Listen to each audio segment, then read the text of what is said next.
Yad Agrali, un vétéran des rébellions du désert malien, devenu l'un des plus puissants chefs djihadistes du Sahel et l'un des plus recherchés, serait-il devenu fréquentable? Interrogé à Bamako sur la position de Paris concernant le dialogue avec les terroristes, le chef de la diplomatie française répond: c'est les accords de paix qui font la paix. Ces accords de paix, ils ont été validés par un certain nombre de signataires, dont des groupes armés signataires. Et puis, il y a des groupes terroristes qui n'ont pas signé les accords de paix. Les choses sont simples. Yad Agrali, à la tête d'Ansar Dine, puis du groupe de soutien à l'islam et aux musulmans, affilié à Al-Qaïda, rejette depuis toujours les accords de paix signés en 2015 à Alger, censés instaurer la paix au nord du Mali. Pas question donc de négocier avec lui.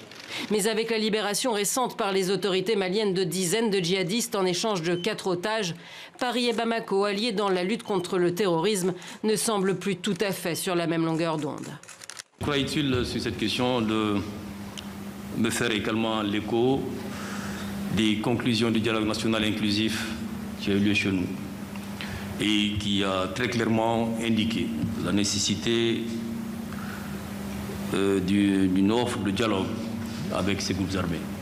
À l'issue de ce fameux dialogue national inclusif, poussé par une population meurtrie par 8 ans de guerre, le président déchu Ibrahim Boubacar Keïta s'était lui-même résigné à négocier avec certains djihadistes.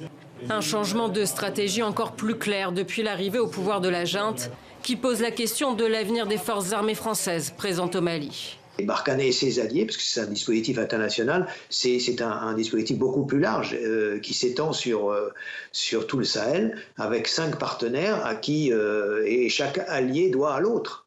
Et donc c'est pas aussi simple que ça, à la fois pour Barkhane, mais surtout pour les Maliens. C'est la première fois que Paris et Bamako affichent au grand jour leurs divergences. Mais le Mali a-t-il les moyens de sa politique? Et la France peut-elle se retirer sans donner l'impression d'une défaite face au terrorisme au Sahel qu'elle est venue combattre?